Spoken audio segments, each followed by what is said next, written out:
Breakfast இந்த படத்தோட கதை என்னன்னு பார்த்தோம் அப்படின்னா, இந்த ஜெனரேஷன்ல லவ் எப்படி பண்றாங்க, என்ன நடக்குது, எதனால டைவர்ஸ்லாம் அப்ளை பண்றாங்க, தன்னோட ஈகோக்காண்டி பெத்த பிள்ளைங்களை எப்படி கொடுமைப்படுத்துறாங்க அப்படிங்கிறத வச்சு இந்த படம் வந்து பண்ணியிருக்காங்க.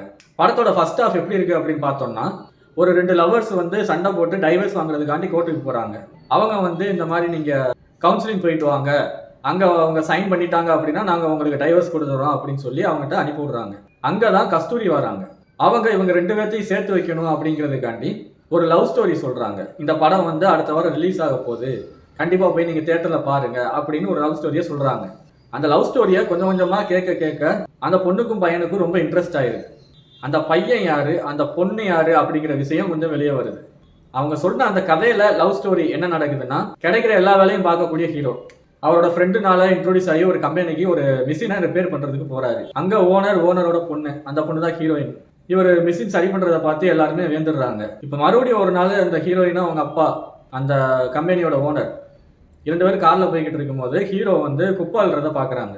இந்த பையனை எங்கேயோ பார்த்துருக்கோமே அப்படின்னு யோசிக்கும் போது, நம்ம கம்பெனியில மிஷினை ரிப்பேர் பார்க்குற பையன் அப்படின்னு சொல்லி ஹீரோயின் சொல்றாங்க. சரின்னு அந்த ஹீரோ கம்பெனிக்கு கூப்பிட்டு வந்திருப்பார்ல அவரோட ஃப்ரெண்டு, அவரை கூப்பிட்டு இந்த மாதிரி அவருக்கு ஒரு வேலை போட்டு கொடுத்தாச்சு அப்படின்னு சொல்லி அவர் உடனே கிளம்பி வர சொல்லி அதே கம்பெனியில அவருக்கு ஒரு நல்ல போஸ்டிங்ல வேலையை வாங்கி கொடுத்துருவாங்க ஹீரோயின். இப்படியே போகும்போது கம்பெனியில வந்து ஒரு கம்ப்ளைண்ட் ஆயிடுது.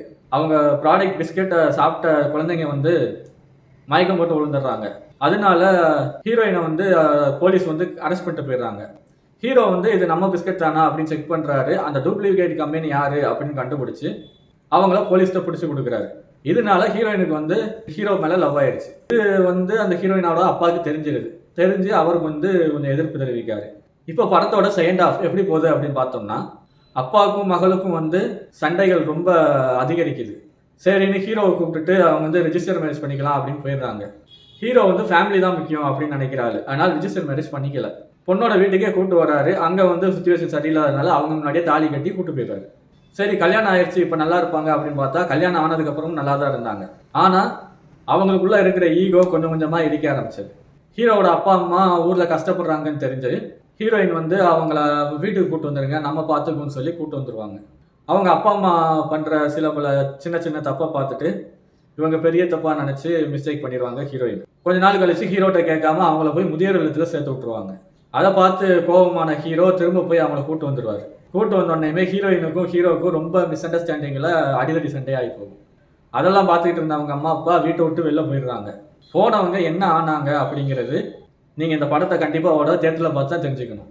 ஹீரோ இப்போ அவங்க அம்மா அப்பாவை எங்க தேடுறது அப்படின்னு எங்கெங்கயோ தேடுறாரு, எங்கேயுமே கிடைக்கல.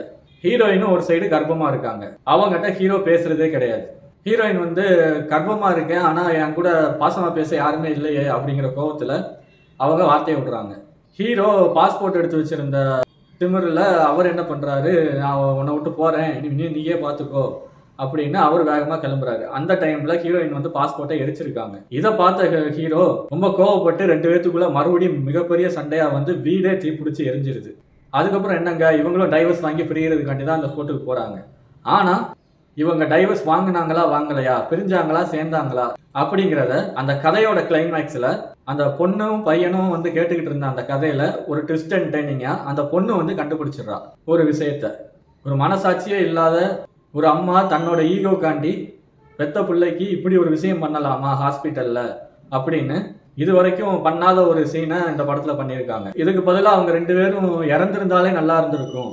ஆனா இவங்க உயிரோட இருந்து இப்படி ஒரு விஷயத்த பண்ணிக்கிட்டு இருக்காங்களே, நடுவுல அந்த சின்ன குழந்தை அதை வச்சுக்கிட்டு அப்படிங்கிற மாதிரி இந்த கதையை கொண்டு போய் கிளைமேக்ஸ்ல எதிர்பாராத மாதிரி ஒரு மிகப்பெரிய திருப்பத்தை, ஒரு கதையை கிளைமேக்ஸ்ல ரொம்ப போல்டா அருமையா சொல்லியிருக்காங்க. இந்த படம் பிரேக்ஃபாஸ்ட் ஒரு லவ் ஸ்டோரி படமா இருந்தாலும் இது வந்து ஒரு குடும்பத்தோட பார்க்கக்கூடிய ஒரு சிறந்த படம் அப்படிங்கிறது என்னோட கருத்து. கண்டிப்பா குடும்பத்தோட போய் இந்த படத்தை பார்த்துருங்க. கிளைமேக்ஸ்ல அப்படி என்ன மிகப்பெரிய ட்விஸ்ட், என்ன விஷயம், இது வரைக்கும் பண்ணாத ஒரு விஷயத்த பண்ணியிருக்காங்க அப்படிங்கிறத கண்டிப்பா பாருங்க. இதோட நான் அடுத்த ரிவ்யூல உங்களை சந்திக்கிறேன். நன்றி, வணக்கம்.